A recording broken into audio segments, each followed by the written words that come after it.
The sooner you can accept that everything's been done, the more creative freedom you find yourself in. Being able to have technical skills goes a really long way. That's really part of art. It's like form and content, the technical and the creative, they go hand in hand.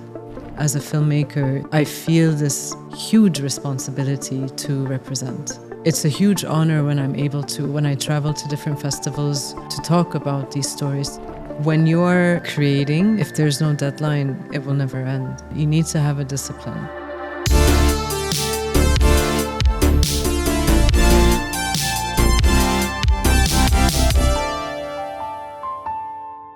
Hello and welcome back to the Ajyal Show Season 2. At the heart of every great film is a storyteller. Someone who listens, someone who observes, and someone who turns life into narrative. Today's guest is one of those voices. She's an accomplished filmmaker whose work has traveled all over the world, and she's an educator who guides many others in shaping their own stories. Her journey has been anything but linear, spanning from documentaries, fiction, sound, music, and yet through it all, she's been able to develop a practice that helps her balance creativity and craft. So in this episode, we'll explore how she carved her path to being a filmmaker, why teaching and learning actually drives her artistry, and what habits help her and her students power through creative blocks. So without further ado, let's welcome filmmaker and educator Sarah Kaskas to the show. Hello, thank you for having me. Welcome to the show. I'm actually super excited.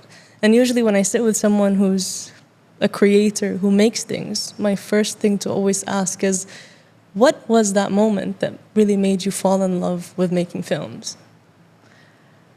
Wow. So I have the memory that I remember personally, but then I have a memory that my mom told me. So my mom used to tell me whenever we'd watch a film when I was really young, I'd start to act it out. Indiana Jones, for example, I got a pot and I got really excited and I hit my brother on the head with it, like I was going on an adventure. I'd pretend I'd be flying, watching superhero films, like the Superman films, the old ones.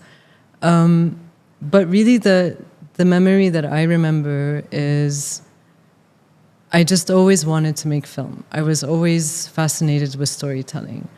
And I was always writing. I remember this. Like, I still have a journal now from when I was 9 years old, when I used to write. I still have it. It's like very precious to me. I remember they used to, like on TV during commercial breaks, every now and then they would show like a featurette behind the scenes. And I used to wait for commercials. You know, people usually hate the commercials. I used to sit and wait for commercials because I would wait for those featurettes because I was always fascinated to watch how a film was made. You know, the big equipment, the lights, the actors, you know, the director yelling action and cut. I didn't really understand anything, but somehow I knew I wanted to do that. And there was another thing back in the day on VHS. A lot of the films I used to get, they would be like special editions. So at the end of the film, they would have like a behind the scenes, like short documentary kind of thing. And I used to close my eyes and fast forward till the end of the film because I wanted to watch how they would make it before I would watch the film. So instead of the other way around, again, it was very much based on this fascination with this craft that I wanted to explore. And that's really my earliest memories when it comes to filmmaking. And do you remember when watching the behind the scenes, like something in particular about the filmmaking process that really caught your eye? I do. Actually, something very random came to mind. And I didn't understand it until I studied it many, many years later. There was a behind the scene, I think it was Speed. And I remember that Sandra Bullock was in a studio and there was a big screen with her in the bus and she was in the studio with a microphone and she's shouting like, oh, stop. And like, so she's acting the scene in the studio to the screen of her. And I didn't understand why she's recording her voice, why she's doing her lines in a studio. since, you know, it was filmed, and then years and years and years later, I understood this was called ADR. And yeah, I remember like that really stuck to me. Like there were questions that I had that I didn't know, and you know, researching back then wasn't very easy. You get your information in seconds now. So I remember that. I remember I was very fascinated and I was curious and I wanted to know what and how is going into all of this technically. You know. And when when you're a kid and you see these for the first time, right, you're going to maybe have the birth of the dream. But when was the moment where you realized, after kind of having that dream birth, that maybe this is something potentially that I actually really want to start doing later on in life? I think it was just the idea and the feeling of creating. And it was this idea of, if I can turn this into something I do, that would be a dream. And that would be the best thing ever. And it was always this need, this outlet of creating. I've always, I don't know, had it and felt it and needed to do it. And even like it really even started with music. I remember I was at a concert in Lebanon, Alanis Morissette. And I remember after the concert, I went out to the, where all the cars were parked, and there were flyers on all of the cars, and it was guitar lessons, someone advertising guitar lessons. So I was like, oh, I want to play music. So I called and then I started taking guitar lessons, and I took a few, and I was impatient. I just wanted, to play, and, he wanted to teach me notes and like the classical way, and I didn't want any of that. I wanted to play metal, So yeah, I stopped the lessons, and then, my favorite metal and rock bands kind of taught me how to play guitar, really. But it was this idea of creating, and my writing that I used to do, my journaling, turned into writing music. It turned into lyrics. It turned into composing music. And I always felt, as I was composing music, even though it was just beginning, I felt I was, emoting in a way that I couldn't express with words. And that really felt like a very precious thing that I had. And then I started experimenting with sound, technically, because the more I would experiment with guitar, I started experimenting with bass, and then I would start, trying to do some sort of percussion. It always felt just really precious and therapeutic and really like something I needed to do. And also just being able to it's very like you're touching everything, the cassettes, the instruments, the pen on paper, the microphones, all of it, and just be able to kind of close your eyes and let these feelings, come out unfiltered, was a really beautiful thing, which just kept developing and continues to develop. And I hope, and I'm sure will always develop. I hope so. That's the beauty of it. Now, when we talk about creating, right, and having that dream and having that passion and that feeling, how was that like, taking that dream and then experiencing kind of the film industry for the first time? So being on the film, like in a film set for the first time. How was that different, and how was that shift? Magical. So I did my BA at LAU, Lebanese American University. And of course, I got to be on film sets, student sets. I did my first film. It was like this experimental, don't really understand what it was, just a bunch of feelings really put into images and sounds. And of course, all of that was just, like the magic, everything that I've been dreaming about is actually happening. After I graduated, I moved to Jordan because I heard that there was a industry booming there.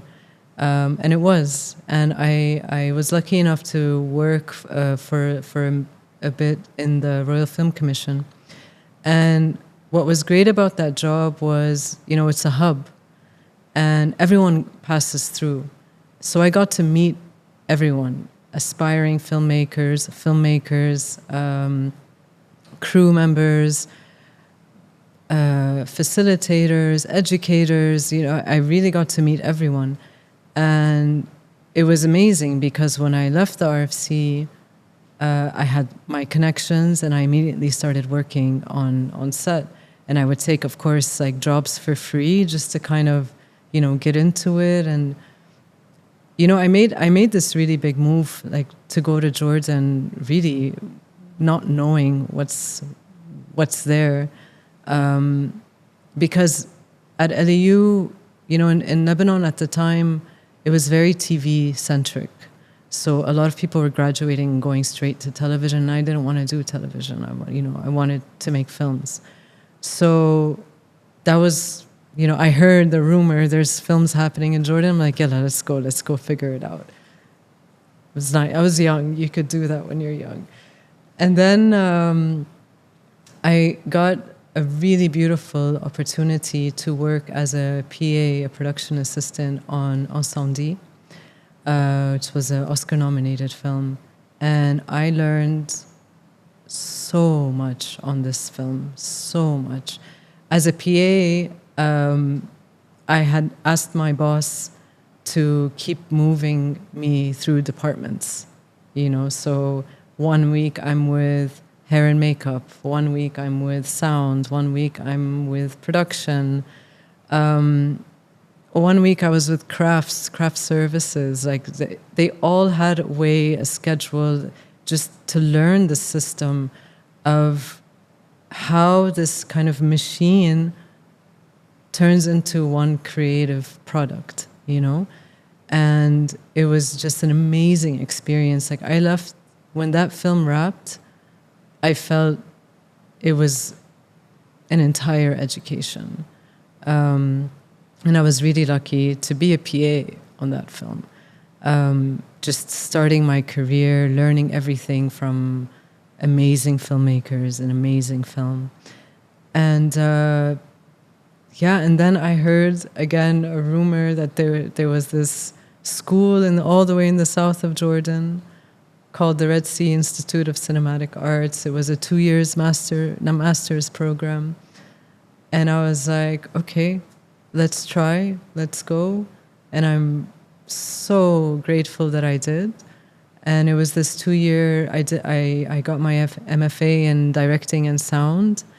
And again, it was just 2 years of experimenting, creating, writing, and just being the magic of being a student, of just all I want to do is create. And I don't care what anyone thinks, what the rules are. I just want to create and experiment. And it was just 2 years of a space to do that. And that was just magical. And, you know, like a lot of times when I meet people who want to make films, okay, the normal stereotype is, oh, I want to be a director, or I want to be a producer, or I want to be a very specific thing.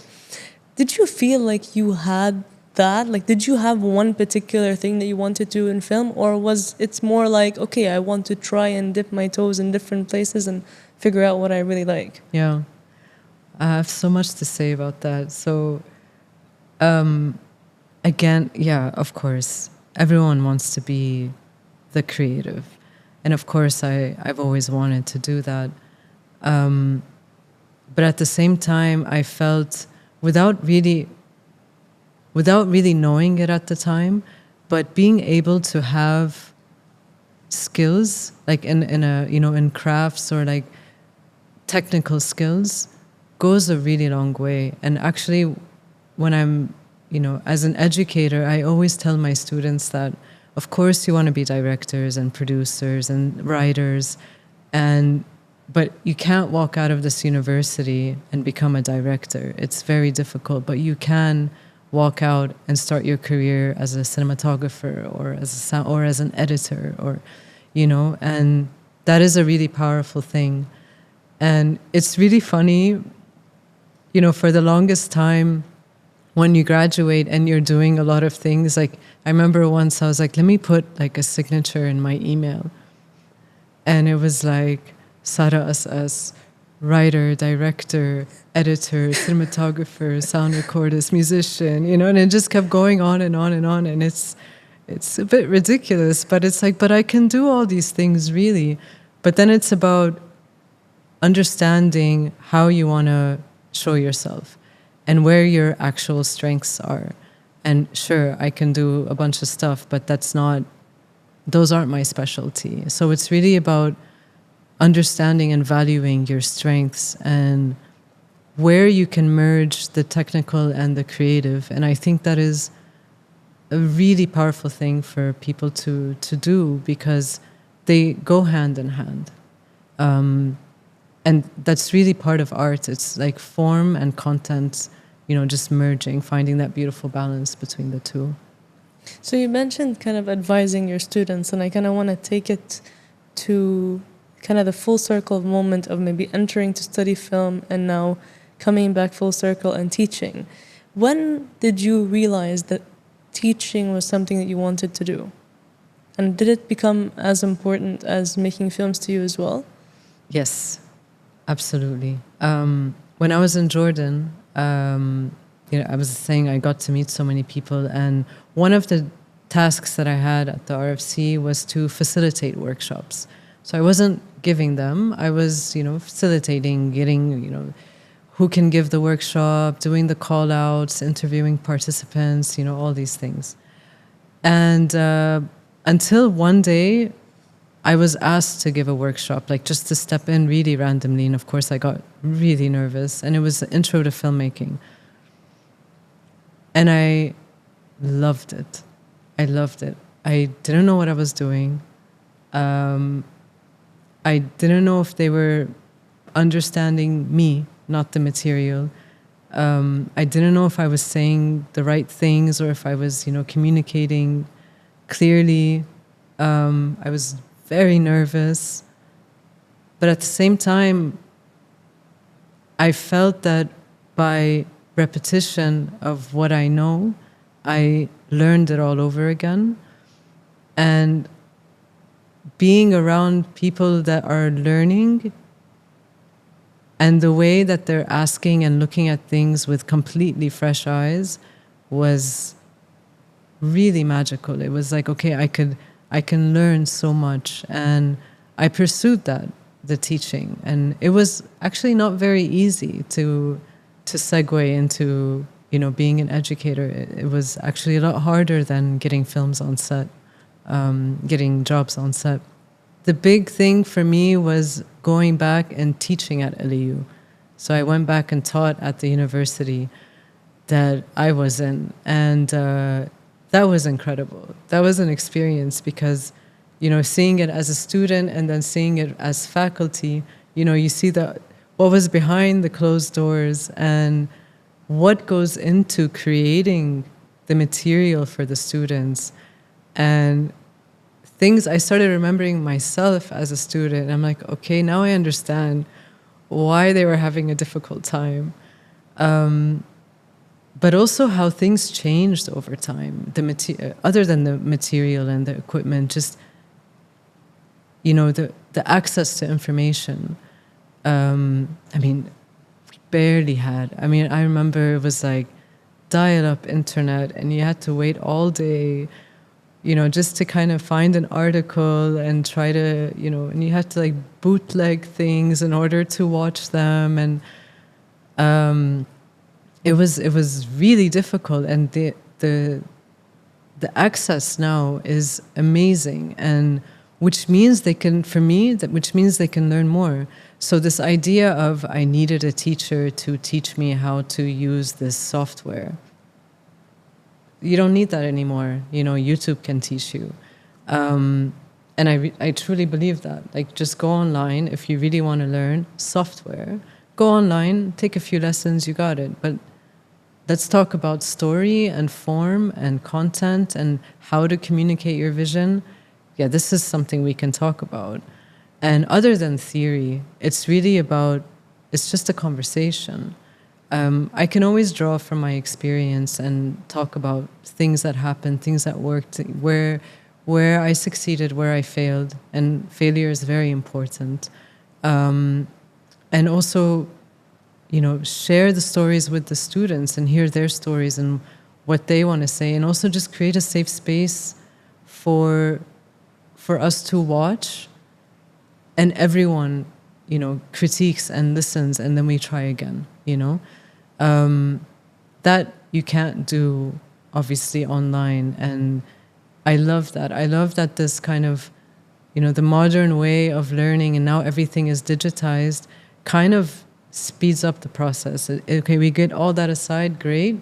Let's talk about the actual, important things, 100%. Do you think, as an educator, that being able to be around this type of energy that you're talking about has impacted the way that you would tell stories as a filmmaker now?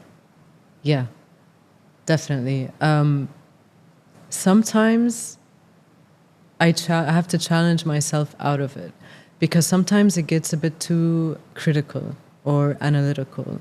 And other times it's like you break free of that and just go pure gut, with your gut. That's it. And they're both really important for me, and they both really serve the way I would love to tell a story. There's one thing I remember that I had a lot of, pushback against, and students do too, till now, which is audience. It's the last thing that, I remember as a student I was thinking about, and students now don't really think about. They're thinking about their story, their film, how good they want it, they want it to look, how original they want it to be, but they never really think about where it's going and what's the end product, who's going to be watching this. And that actually shapes your film, so understanding the end of it, who's going to be watching, your audience. In the end, you're making a film for an audience. You're not making it for yourself. You're not making it just for your classmates. So understanding who your audience is really helps you shape the film. So sometimes you get a bit too critical and analytical about your audience, where sometimes it kind of blocks you and go, okay, maybe I need to be doing this to better suit something. And then other times it's just like,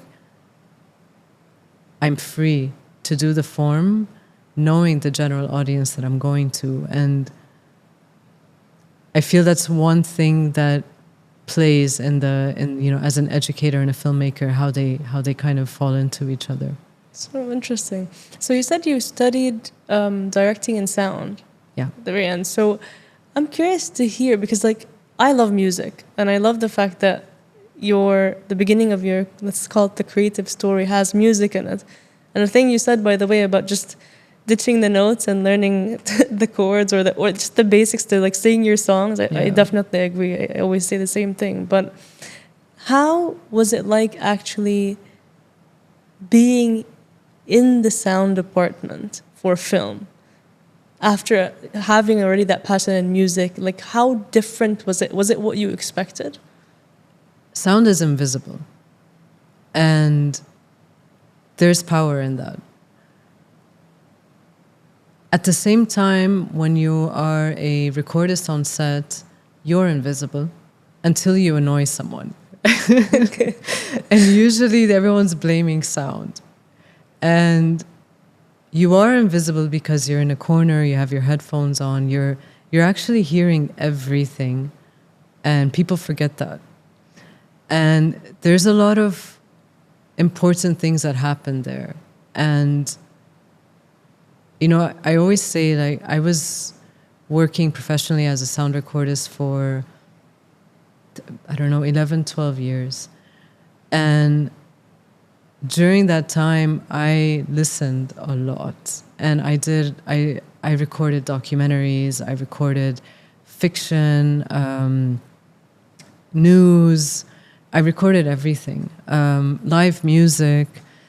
And I really got to listen a lot. And I got to listen to people and stories and disagreements and, people, different cultures. I did a project in the Amazon jungle in Brazil. So I learned so much. I really listened. And then I also got to listen to fiction, script. and actors and how directors work with actors. And I was able to hear what was working, what wasn't working, what was believable and what wasn't, when the director really motivated an actor and when they were, doing the opposite. And that really helped me transition into a storyteller and a filmmaker. I learned a lot doing sound, and I love it. It's a huge passion of mine, and I record my projects. I compose music for my projects. It's something that I would never let go of. I still have all my equipment. I would never let go of that. I learned so much as a sound recordist. And, you mentioned something that I thought was quite interesting, which is you said that you were a sound recordist and you went to the Amazon in Brazil. Do you have like a memorable story to share about that experience? Many.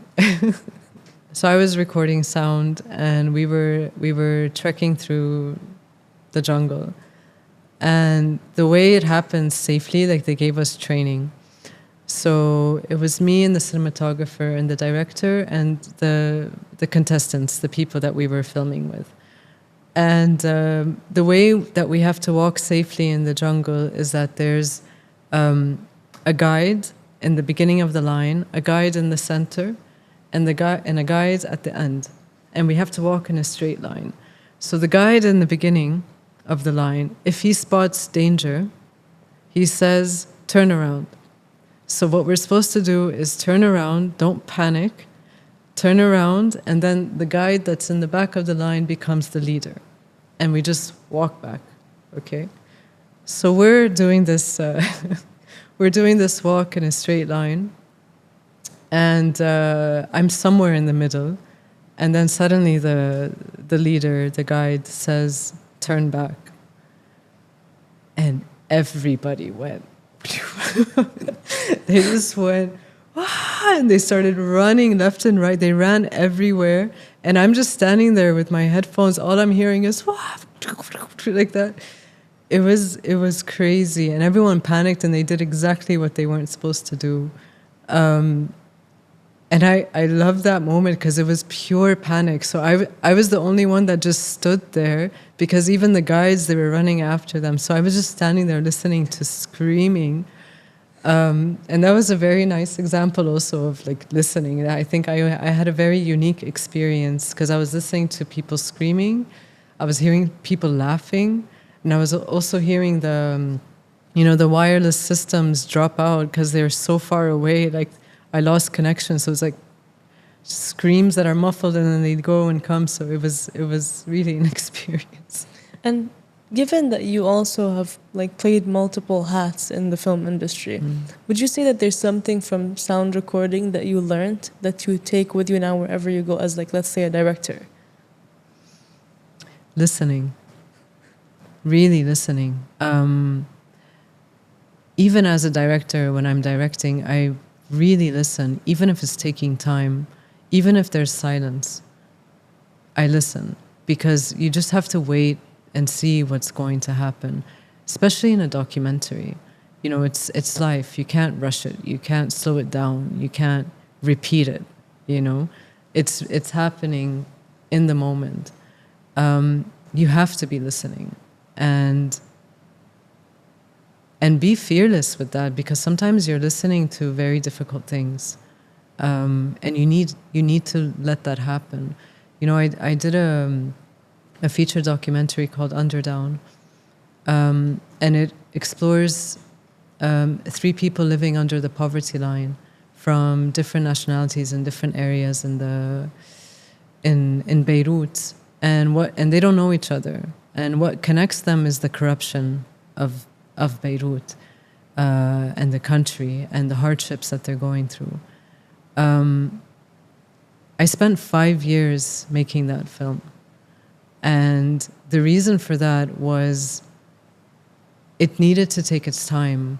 And I spent about a year just spending time with them before I started filming. So there were days where I would go meet with one of them is called Abu Hassam. There were days where I would go and have lunch with him, on the street, without a camera. Just it goes both ways. I need to listen. He needs to listen. I need to trust him. He needs to trust me. So if we're going to get into something that's rooted in reality, that's unfiltered and real, we need to trust each other, and that takes time. So I really believe that sound and that whole experience, the technical experience, understanding what goes into it all, really in a very beautifully blurry way, led me to being a writer and a director. Wow. As a filmmaker, when you're watching films, so given that you've also done sound, when you're watching a film, are you just seeing it? Are you listening to it? Are you doing that simultaneously? Or how does that affect the way that you view film, now that you have like a little bit of both, basically? There's I don't even know how to explain it. I don't have the words for it. There's something, I like to watch films also like on headphones, and it's not just about only focusing on the sound. It's just about kind of, closing everything off and really focusing on this one thing. It all works together.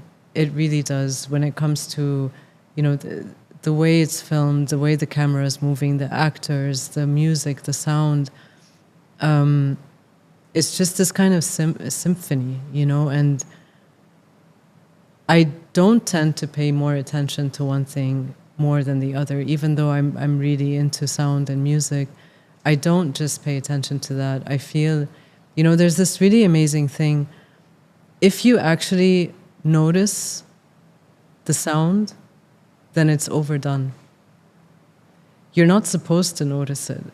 Sound is 50% of the film. And the times where you do really, or you're very conscious of what's happening sound-wise, then that's definitely something that's overdone. And overdone doesn't necessarily have to be a bad thing. Sometimes that's what the film is calling for. So you mentioned that sound is 50% of the film. So I actually was on a film set once. And I heard some people tell me, if the sound is off, nothing is going to work. Some people say, no, it's okay. We can add this or we can do this. So what is your, let's squash the beef. What's the final? Do you think that they're both equally weighted for film, or are they treated the same? Are they equally respected? Is it 50-50 in terms of what makes a film great? Absolutely. So if you think about good audio versus like good video, you really need good sound, and there are examples of that, like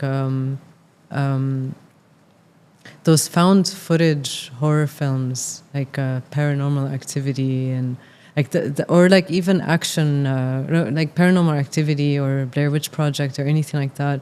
The video is really, degraded and messy and shaky, but the sound is really clear, so you're following the story. But if you have it the other way around, like there's really beautiful images and really terrible sound, you can't follow the story anymore, and then you become aware of the sound. You become aware of an issue. It's just like if something is out of sync, So like, I don't know, the dialogue is a bit slower, then you suddenly notice it, so you can't pay attention anymore to the story or what's going on. I think one of the things that I really resonate with what you said was, I like the fact that you really do like to try a lot of things. But something that I sometimes question myself that I would love to ask you is, how do you manage to allow yourself to explore so many things while also feeling like you're not just stepping into shallow water, that you're actually getting depth into the craft, even if you're trying multiple things? Yeah. So how do you find that balance as someone who's trying so many creative things, whether that be on set or otherwise? It's a very good question, because I think it's really important to understand your limits and your limitations. And there are moments where you shouldn't do things, and there are moments where you should do everything. I have a very personal short essay film called Struck. And it was really just kind of going deep into memory. And I shot it, I wrote it, edited it, music, design, everything. And before I got to doing everything, I kept going to friends or people I know, like, can you color grade this for me? And they would take a look at it and they're like, no, you do it. Things like this, could you sound design it? No, you do it. So it was this idea that it was so personal, I had to do it, and just kind of explore all these, taking all the technique and taking all the, the technical things, but turning it into a form of storytelling. But other times, I knew this would be a limitation. Like my short fiction, The Window, I wrote it and directed it. I didn't want to edit it. And I knew this from the very beginning. I didn't want to touch it. And there was something in me that knew I would lose sight of story when I got into editing if I did it. And I think it's really important to listen to yourself. There's a lot of times you watch a film, an independent film from the region. I notice this a lot. There's a lot of times where you're watching a film and you start to feel like this is a bit too long. It went on a bit too long.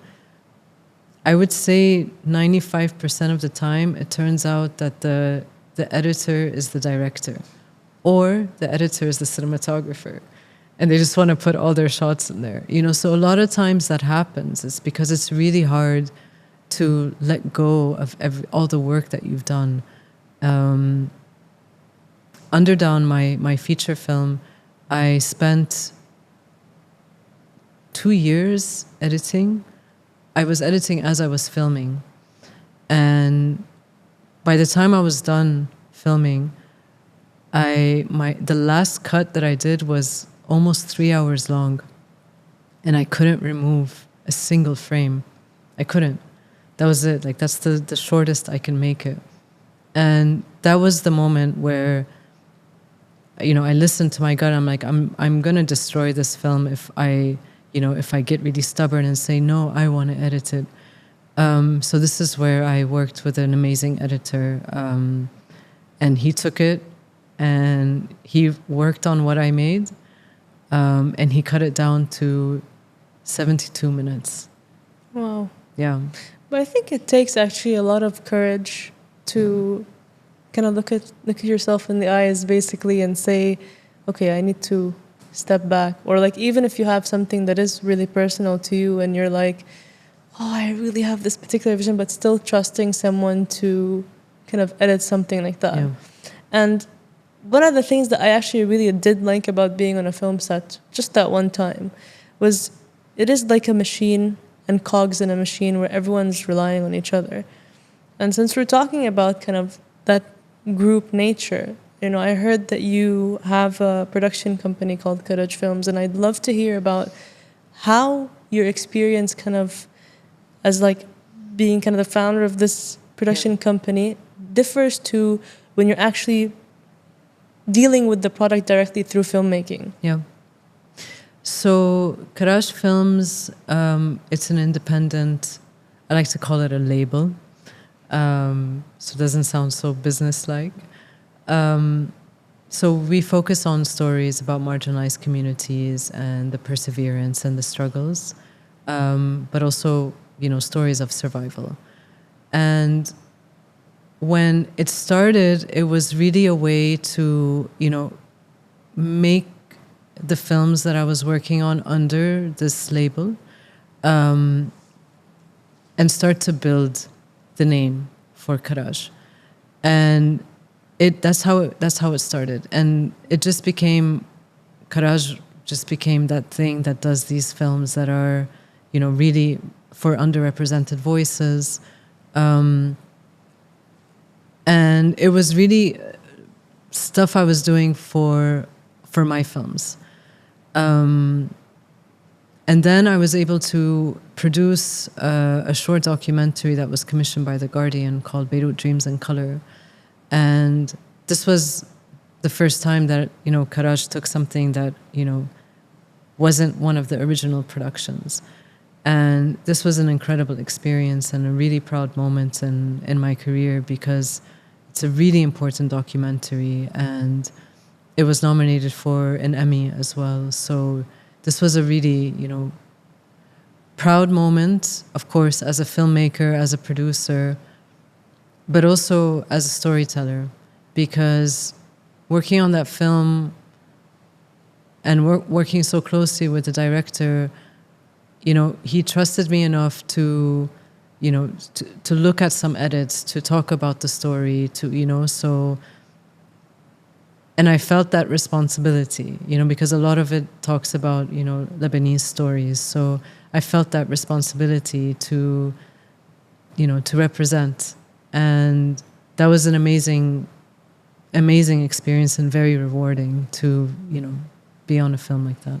I always find it interesting when people work on films that aren't their own ideas, like to begin with. And I'm curious to know, is there something that distinctly makes that experience different between working on your own film versus working on someone else's film? Yeah. And is there one experience that you like more than the other? I always feel like the producer, like I know this when I'm directing, I always feel like the producer, I always call the producer like the objective director, because a good producer really needs to be a storyteller as well. So it's not so much just about, the logistics, of course, but they need to be a creative storyteller. And they are part of the vision of the film.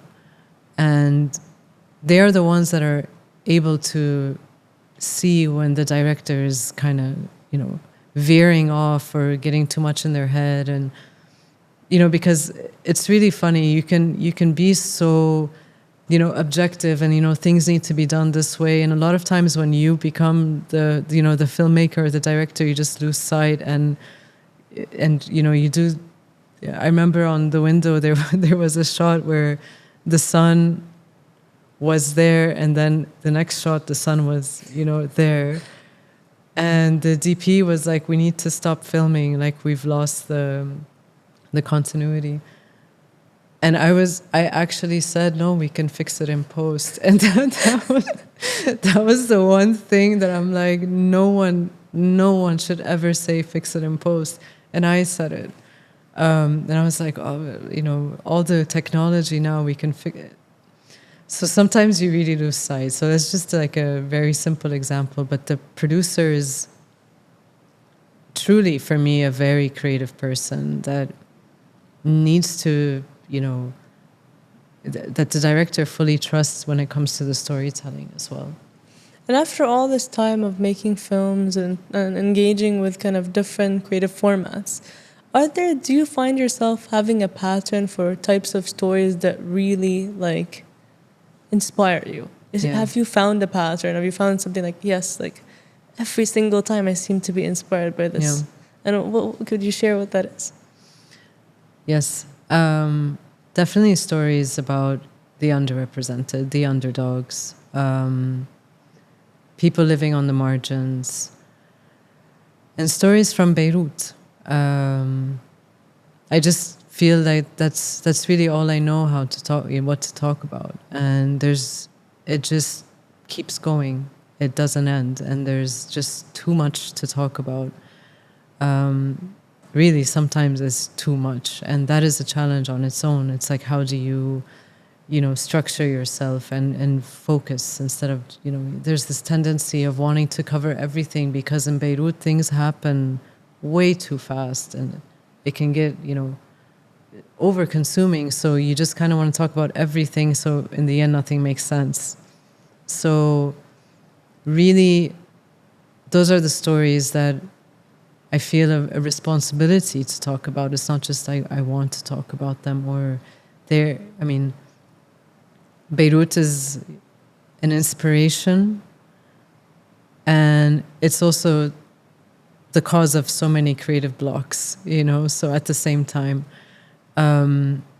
So it's good to know when you need to take a step away and when you need to come back. But there are just so many stories that need to be told, especially these days where, you know, there's just like a one-sided view of who we are, and we are so much more than that. So again, as a filmmaker, I feel this huge responsibility to represent. And it's a huge honor when when I travel to different festivals with my films and be able to talk about these stories, to talk about things that people maybe don't know about, coming from Lebanon or coming from the region even. So that's I feel it's my calling really to kind of, you know, stay there and keep exploring, because it's also very personal.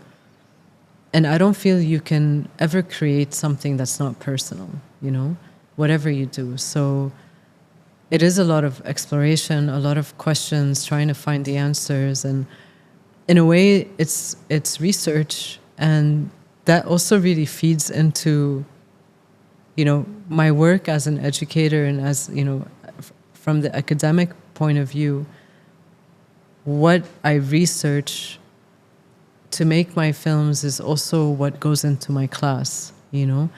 And again, it's just this beautiful way of, you know, all blending and balancing out with one another. And yeah, it's interesting hearing it now out loud. It's just a really beautiful, it feels very like lucky to be in that position. You know, like my only, let's say, tango with kind of film analysis or study was through uni, and we had this representations course, and it was very, I always say this, it was a surreal experience for me for the first time to put a name to Orientalism, which is something that I felt like I was, for example, seeing, but I didn't have a name to it, and I didn't know what implications it had. So my question to you is that now that you're educating people, do you feel like your duty to kind of really represent more as a filmmaker has shined? And how do you ensure passing that message on to the next generation to continue representing kind of the unrepresented? Yeah. It starts with yourself. And that's the hardest thing, because it is so easy to know, like if you're sitting with your friend, it is so easy to know what they want, what they need. And it's very hard to answer these questions about yourself. And the more you can explore and open up just for yourself, that serves your art. It's not to say that everything you need to do has to be, you know, literally like a kind of an autobiography, but if you can't be true to yourself, it's very difficult to be true to others. And even in fiction, even if you're, you know, creating characters, or it has to be rooted, you know, in the human condition. So in order to represent that, you need to understand what that feels like. And you know, when I go on these tours and festivals, I get to meet a lot of beautiful filmmakers and watch breathtaking films. And, you know, being on Q&As or panels, listening to amazing questions, and then also listening to questions that are very unnerving. And it just kind of makes you realize that there's a gap in the world, a very big gap, that you're kind of, you know, for the most part, not part of, you know. So to be able to speak about yourself and about your community and your, you know, everyone around you, and be able to put that into art and be true to it, I think it's one thing. If I can get that across to students, then I feel like I've done my job. So, what advice would you give filmmakers that are kind of struggling to be creative, but also like focus on their careers at the same time and developing them? Young filmmakers. There's this. I always draw back. Like I always remember back, like how I was feeling when I was a student, and there's this dread, and the biggest fear is not to be cliche, and that blocks you. That stops you from doing anything because you start to feel everything is cliche.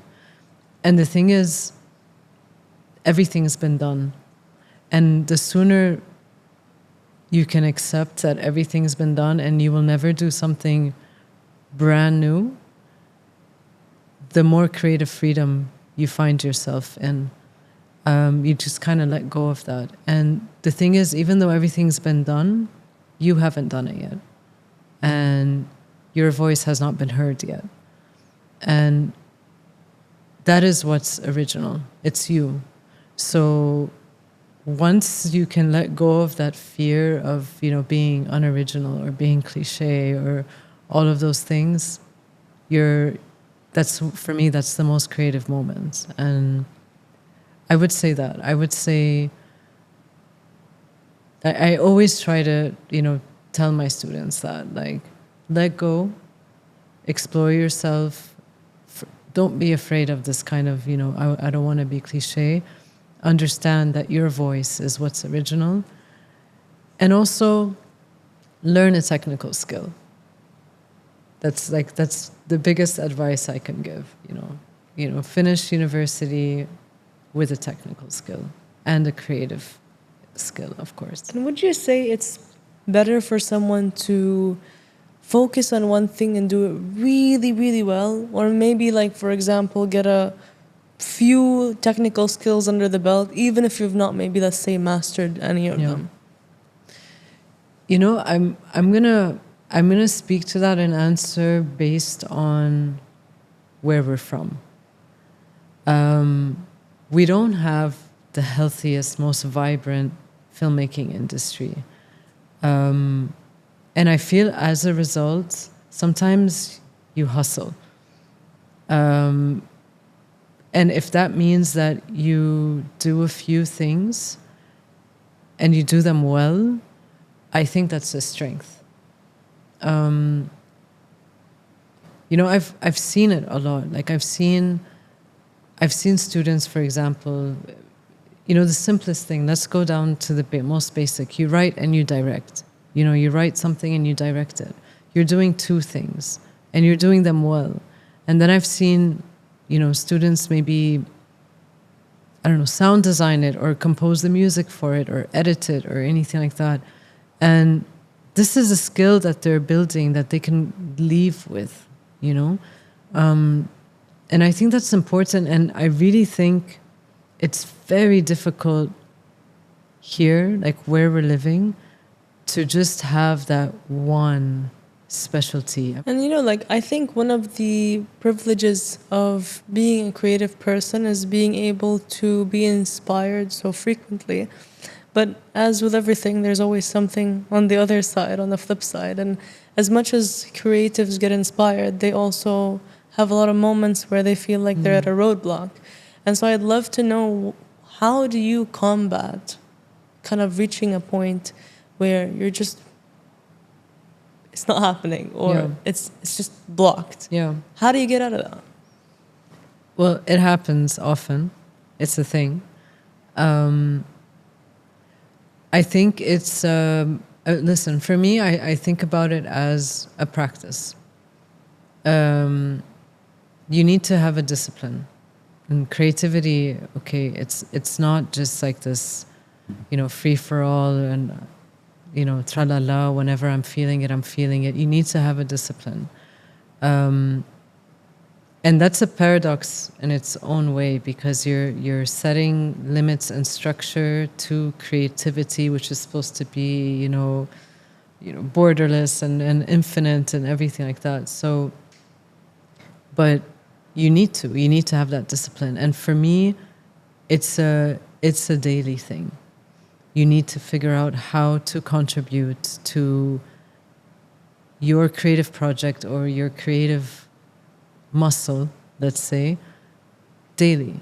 And this could be, I really believe this. It could be you just sitting and imagining a scene.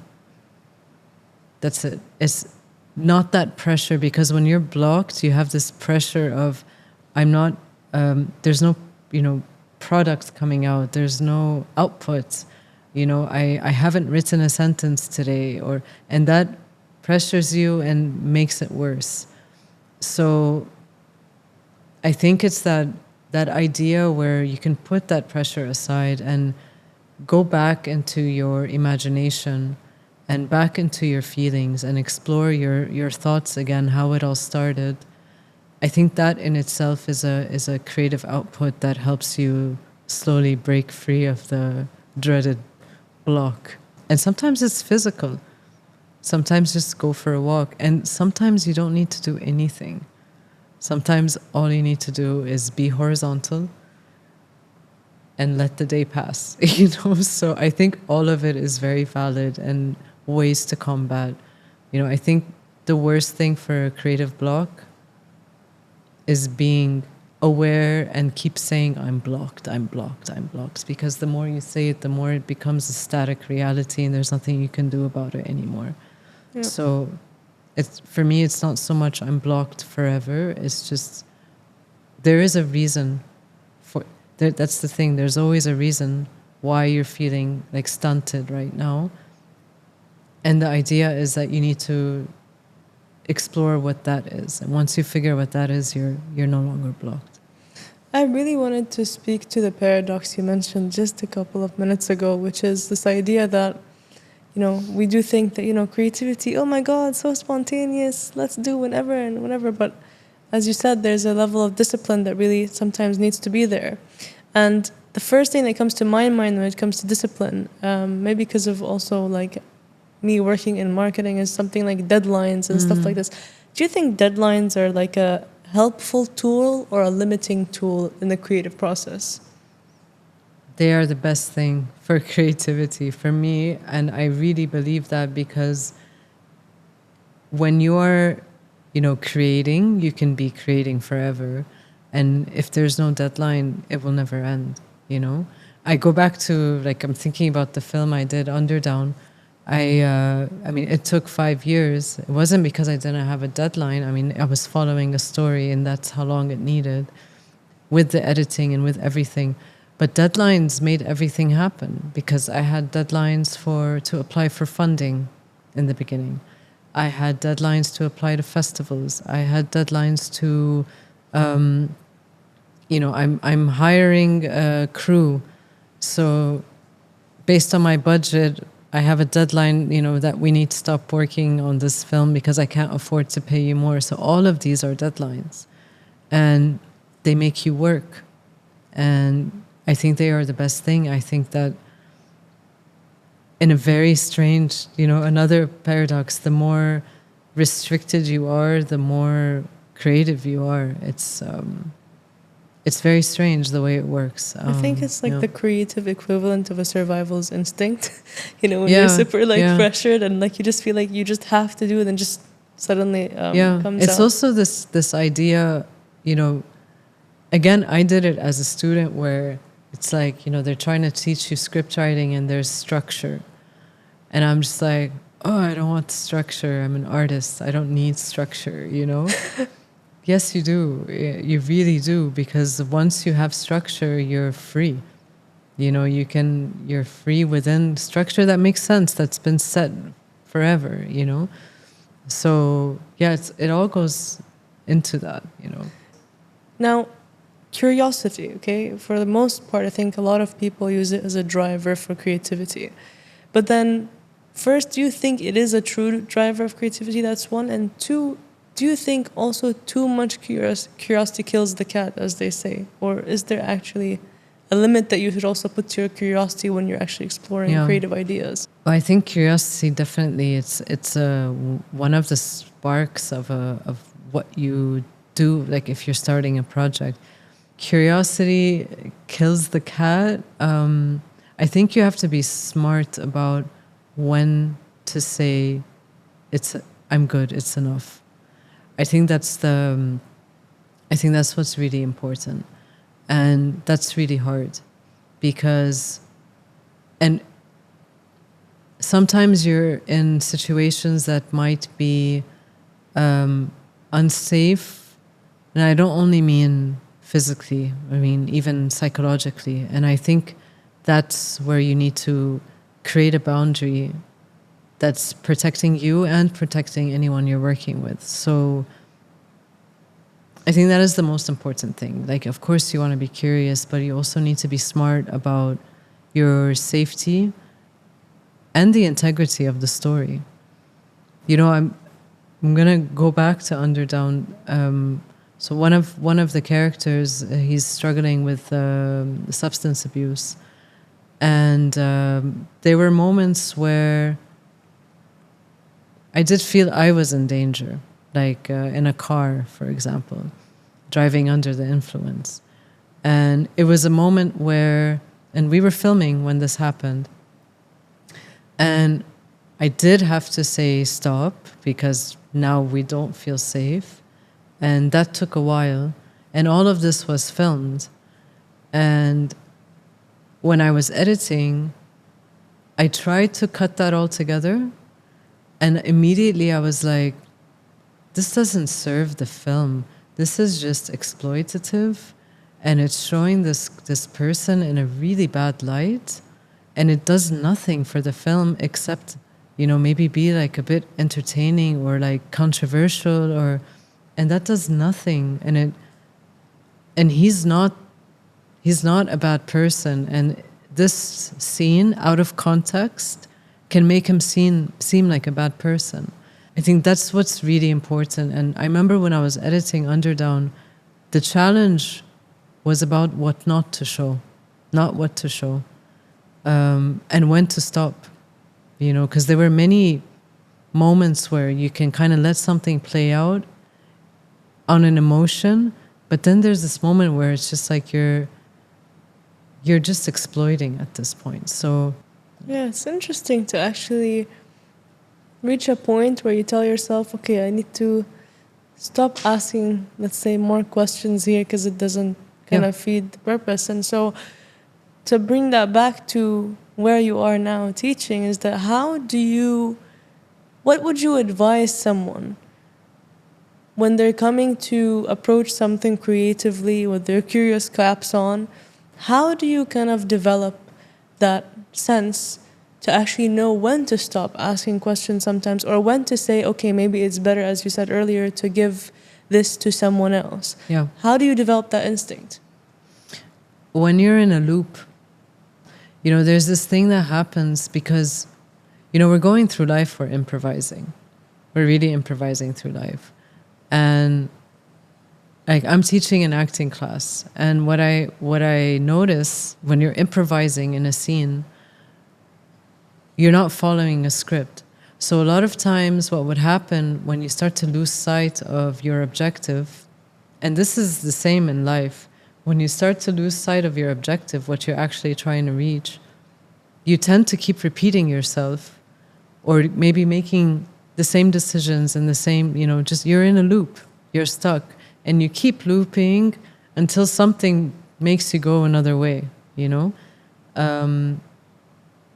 I feel that's when you need to stop asking those questions, because you will end up in a loop. Because when you realize you keep answering the same way, I think that's when you know, khalas, you got that. Now you need to go to another layer, you know? And again, it's about listening to yourself. And one of the things that I think I really enjoyed when you were talking about your first experiences on film sets is I could really see kind of the passion really in your eyes about how much you got to learn there and how much networking you did and everything. And so for people who are just entering the film industry at the current moment, what would you advise them actually within like the grounds of filmmaking themselves? Listen. Really listen. Listen, observe, soak it all up, the good and the bad. and take every opportunity. It's exhausting. It's really exhausting. But really jump at every opportunity and always be early. That's something that's really important. Be as early as you possibly can, because that time before all the rush starts is that time where you can talk to people, ask your questions, get to know people, make your connections, make your contacts, which will serve you later, and just really listen. I mean, you can learn so much by listening. I mean, I want to thank you so much for giving me the opportunity to practice the advice you just preached. I've been able to really properly listen to everything you've had to say, and I'm really fortunate to learn from a creative like yourself and to be able to hopefully walk a similar path in some day, some shape, some way, form. And I just want to thank you so much for being here and sharing your insights. This has been amazing. It was a pleasure. Thank you for having me.